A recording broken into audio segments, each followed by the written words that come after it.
The underestimated. The United Earth Government's representative stood uncomfortably before the Galactic Council, trying not to fidget as peals of laughter echoed through the vast chamber. The holographic display behind him showed Earth's first and only interstellar warship, the UES Phoenix, a vessel that looked almost primitive compared to the sleek dreadnoughts of the Arcturian Empire or the biomechanical hives of the Siltar Collective. "You mean to tell us," began Counselor Var Shul of the Sylvani Dominion, his iridescent scales shimmering with amusement, "that this contraption is your species' contribution to galactic security?" Another wave of laughter swept through the chamber. "It would barely qualify as a courier vessel for our smallest colonies." Ambassador Marcus Way kept his composure, though his knuckles had gone white as he gripped the podium. "The Phoenix may not match your aesthetics, Counselor, but her capabilities are irrelevant," interrupted Var Shul. "The Sylvani protect this sector. Your species has been spacefaring for less than a century. We've been navigating the stars since your ancestors were crafting stone tools."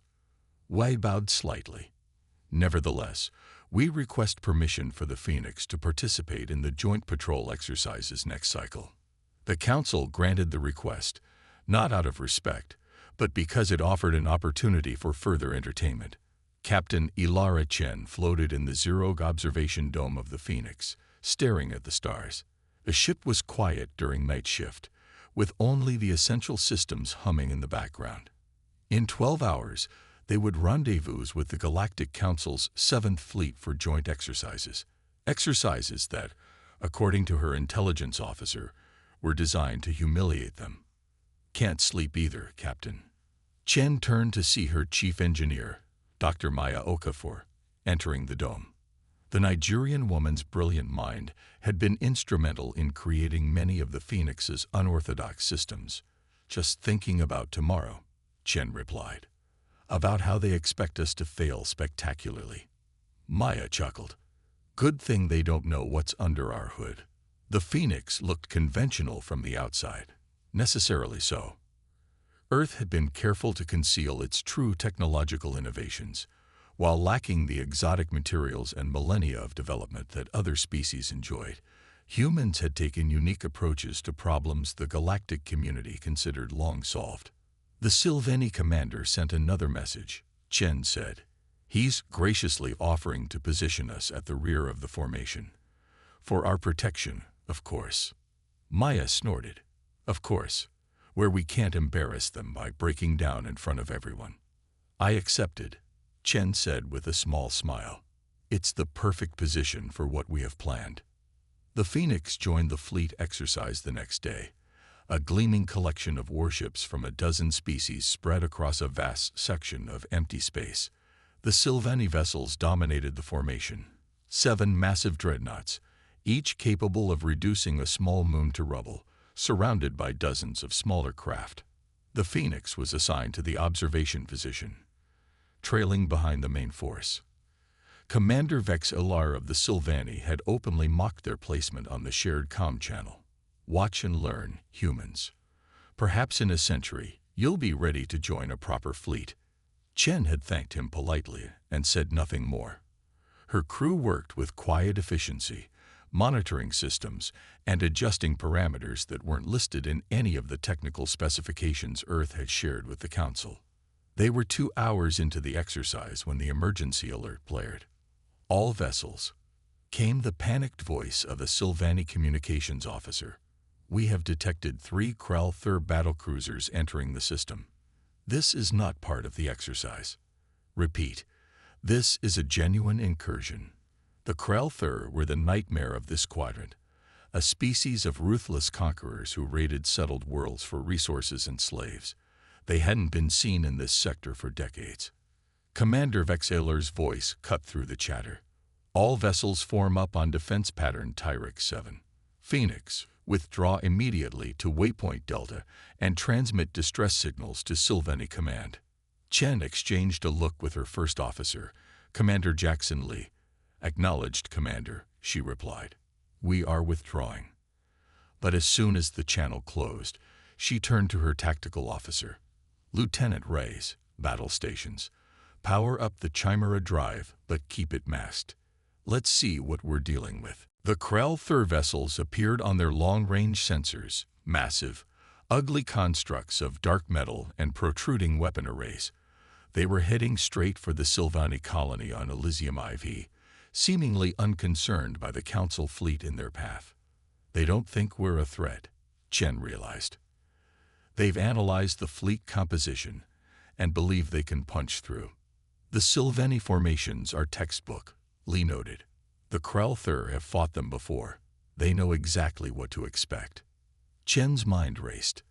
The Phoenix wasn't built for conventional warfare. It couldn't stand toe-to-toe with a Krell-Thur battlecruiser. But it wasn't designed to. Plot me a course that will bring us in behind the lead Krell-Thur vessel, she ordered. Keep us in their sensor shadow. Captain, Rise objected. That's well inside their weapon range. They won't be looking for us, Chen replied. Everyone expects us to run. The battle began as the Krell-Thur had planned. Their 3 cruisers formed a spear formation, concentrating fire on 2 of the Sylvani dreadnoughts. The Council fleet responded with textbook maneuvers, trying to surround the attackers. But the Krell-Thur had done this before. Their weapons tore through the shields of the first Sylvani dreadnought, causing massive hull breaches. The second attack run disabled another Council vessel. No one noticed the small human ship slipping through the chaos, appearing to flee but actually maneuvering into position behind a lead Krell-Thur vessel. We're in position, Captain, reported the helmsman. They haven't detected us. Chimera drive status?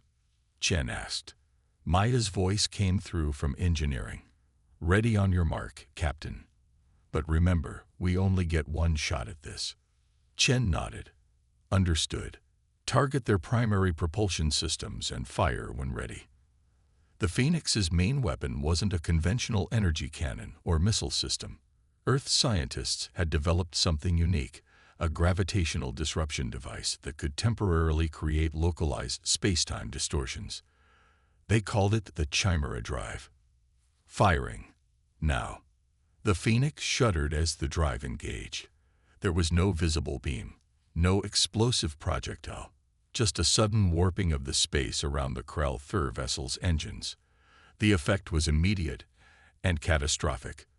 The battlecruiser's propulsion field collapsed, creating a cascading failure through its power grid. Secondary explosions rippled across its hull.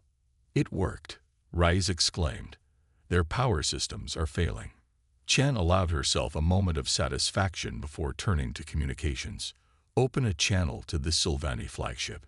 Commander Vexaler's face appeared on screen, his expression a mixture of shock and anger. Phoenix, I ordered you to withdraw. What have you? The lead Krell-Thur cruiser has been disabled. Chen interrupted calmly. Their shields are down and their weapons offline. I suggest concentrating your fire on the other 2 vessels before they can adjust their tactics. Vexalar stared at her, then at something off-screen, presumably sensor readings confirming Chen's report. Without another word, he cut the transmission. The Sylvani fleet quickly regrouped, focusing their considerable firepower on the remaining Krell-Thur vessels. Without their leader, and with their formation broken, the raiders were quickly overwhelmed.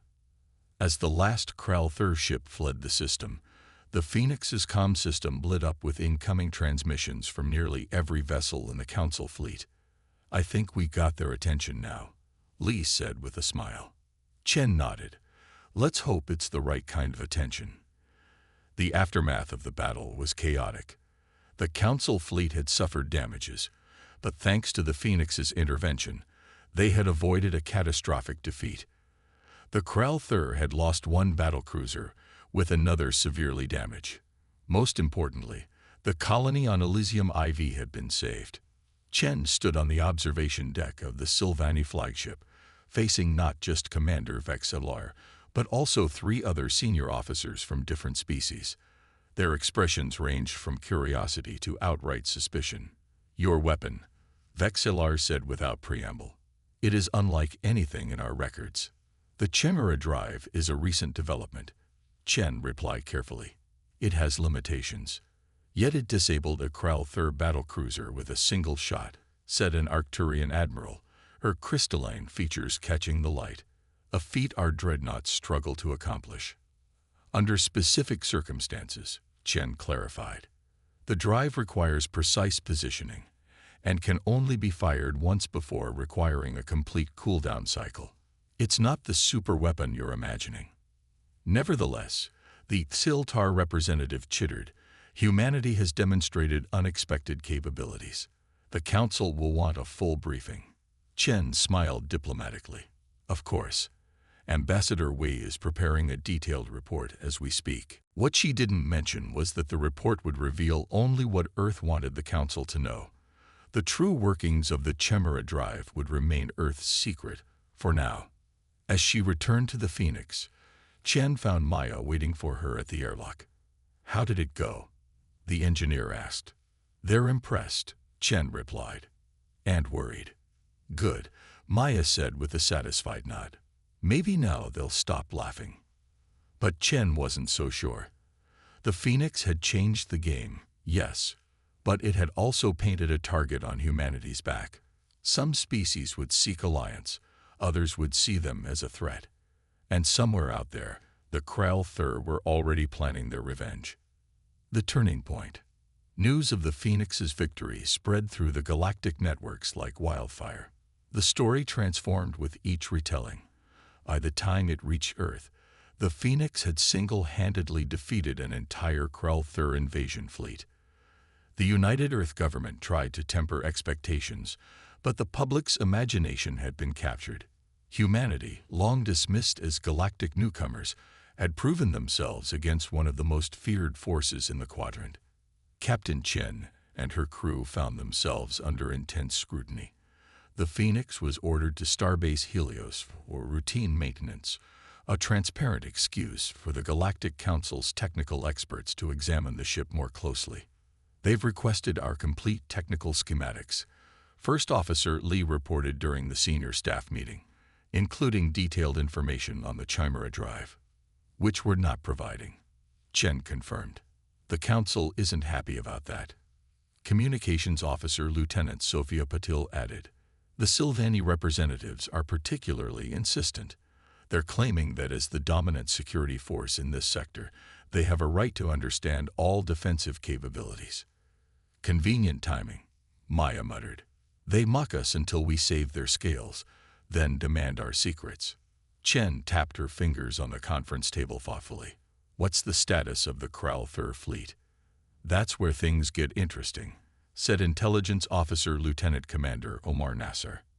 Our long-range probes detected unusual activity at their forward base in the Vorish Nebula. They appear to be gathering a significant force. We've identified at least 7 battlecruisers, including the damaged vessel from our previous encounter. A heavy silence fell over the room.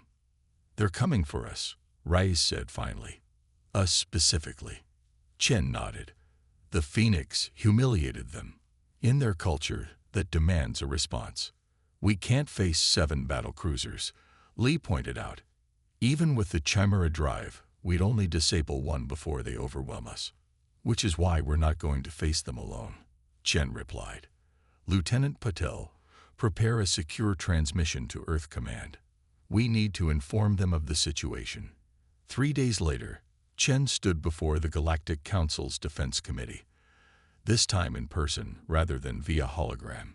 The chamber was smaller than the main council hall, but no less imposing, with ancient symbols of power carved into walls of material that seemed to shimmer between solid and energy.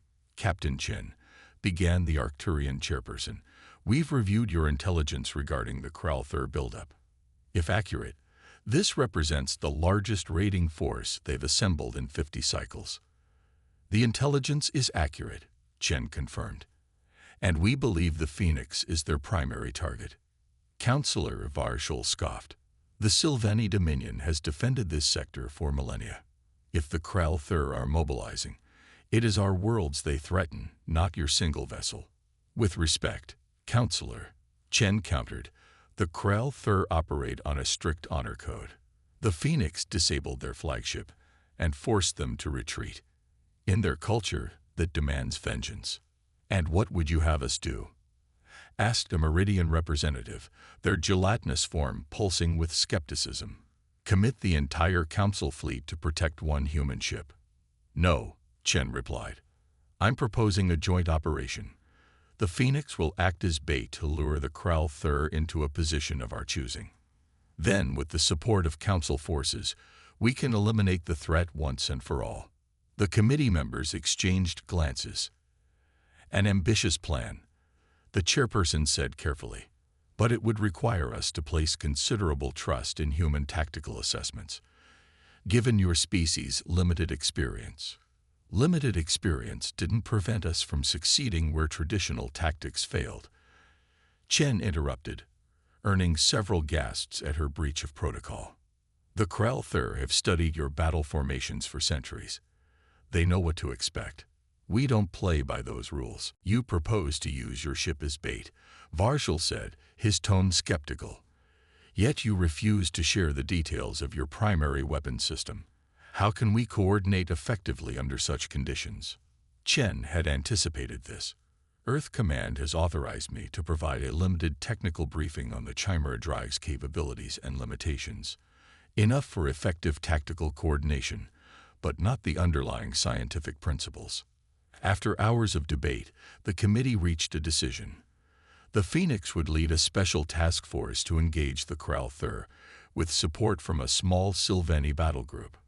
Not the full commitment Chen had hoped for, but better than nothing.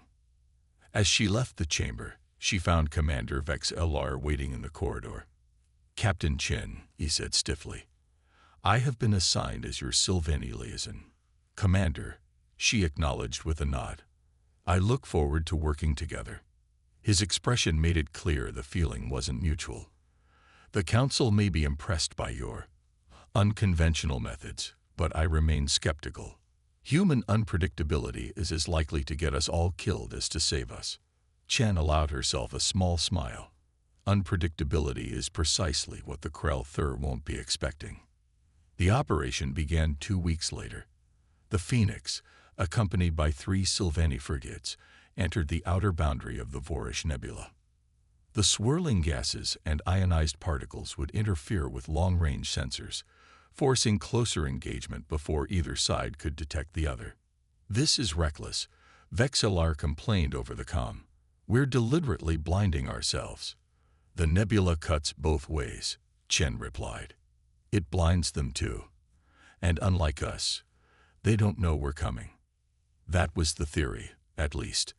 The Phoenix had developed specialized sensor algorithms that could partially compensate for the nebula's interference, another innovation they'd kept to themselves. Contact, reported Lieutenant Reyes from Tactical. Multiple signatures, bearing 047 Mark 23, consistent with Kral Thur configurations. They're earlier than we expected, Lee noted, and they're already moving in attack formation. Chen's stomach tightened. They knew we were coming. Impossible, Vexelar insisted over the comm. This operation was classified at the highest levels. Evidently not high enough, Chen replied grimly. All vessels, combat stations, prepare to engage. The Kral Thur didn't waste time on communications or demands for surrender. 7 massive battle cruisers emerged from the nebula's clouds, weapons already firing. The lead vessel, recognizable as the flagship from their previous encounter, targeted the Phoenix specifically. Evasive maneuvers, Chen ordered. Pattern Echo 3. The Phoenix banked sharply, its structural integrity field straining as it performed turns no ship its size should have been capable of. 2 of the Sylvani frigates followed, but the third took a direct hit to its propulsion system and began drifting. They've adapted their weapons, Maya reported from engineering. They're generating interference fields specifically designed to counter our shield harmonics. They've been studying us, Chen realized. Commander Vex LR, your vessels need to fall back to position beta and prepare for the next phase. We're under heavy fire, came the strained reply. 2 of my ships are already damaged. If you stay in your current formation, you'll be destroyed, Chen insisted. Trust me, Commander. There was a moment of silence. Then, very well. Sylvani vessels, regroup at position beta. As the Sylvani ships withdrew, the Krell-Thur pressed their advantage, converging on the Phoenix from multiple vectors. They're trying to box us in, Lee observed. Good, Chen replied, surprising her bridge crew. That's exactly what we want. The Phoenix continued its erratic course, seemingly fleeing deeper into the nebula, with the Krell-Thur in pursuit.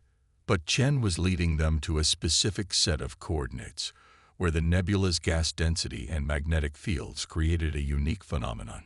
Engineering, status of the Chimera drive. Chen called. Modified and ready. Maya responded. But Captain, this is untested. The calculations are sound, but we've never attempted a distributed field effect before. No time like the present, Chen said, her voice steady despite the tension. Prepare to execute on my mark. The Phoenix shuddered as another barrage of Krell-Thur weapons fire impacted its shields. Warning lights flashed across multiple consoles. Shields at 37%, Rise reported. We can't take much more of this. We're almost there, Chen said, eyes fixed on the navigational display. 3, 2, 1. Now Maya. In engineering, Maya activated the modified Chimera drive. Instead of targeting a single vessel, they had reconfigured it to interact with the nebula's unique properties. The gravitational distortion expanded outward, amplified by the ionized gases and magnetic fields. For a moment, nothing seemed to happen. Then, like a ripple becoming a tsunami, the space around them began to warp. The Krell-Thur vessels, caught in the effect, found their navigation systems failing as localized gravitational eddies pulled them off course. It's working, Rise exclaimed. Sylvani Task Force, now, Chen ordered. The Sylvani ships, which had been waiting at the nebula's edge, surged forward, their weapons targeting the disoriented Krell-Thur vessels with devastating precision. Unable to maneuver effectively, the raiders took hit after hit. But the Phoenix wasn't unaffected. The ship groaned as structural stress warnings blared throughout the vessel. We can't maintain this field much longer, Maya warned. The drive was never designed for this kind of sustained operation. Just a little longer, Chen urged. We need tow. Her words were cut off as a massive energy surge rocked the ship. Consoles exploded in showers of sparks, and the lights flickered before emergency power engaged. Status report, Chen demanded, pulling herself back into her chair. The Chimera drive is offline, Maya reported, her voice tight with pain. We've got multiple system failures across the board. The good news, Lee added, checking his console, is that it worked.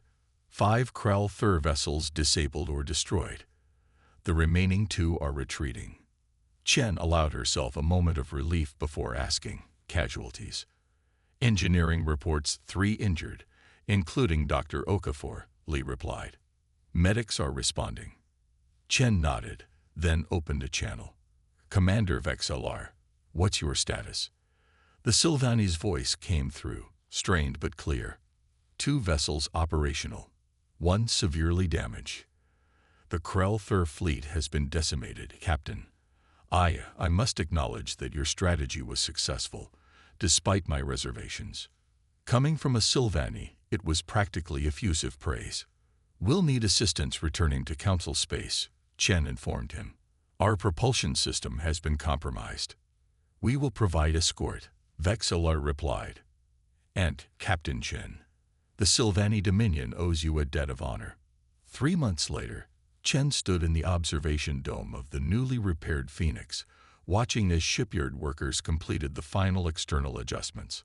The ship had been in dry dock for extensive repairs, not just to fix the battle damage, but to incorporate several upgrades.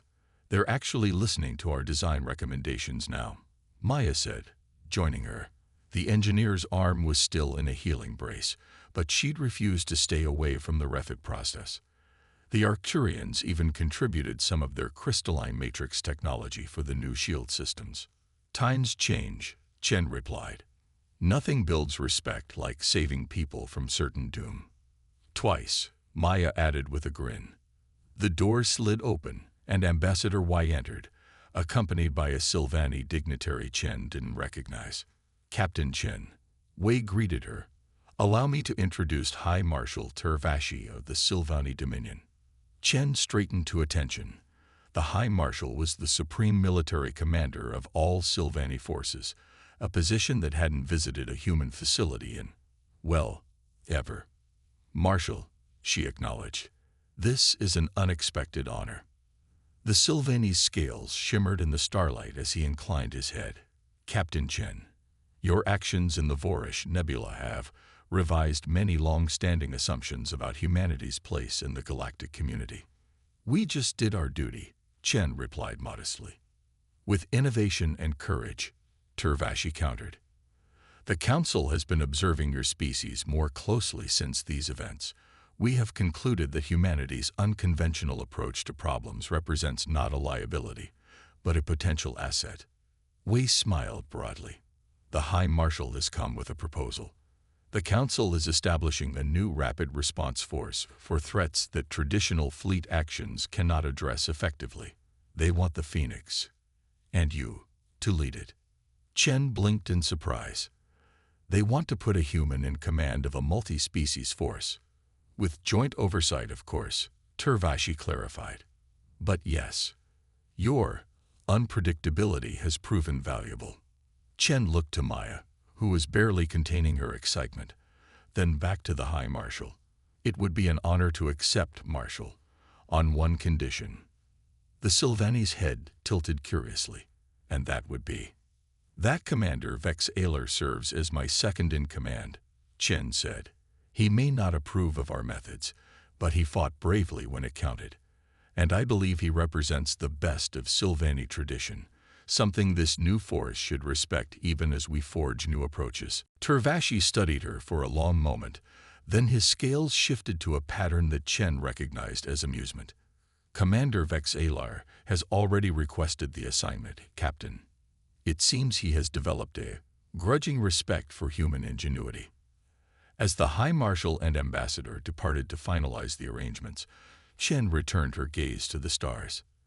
The Phoenix had begun as a joke, humanity's pathetic attempt to join the galactic community.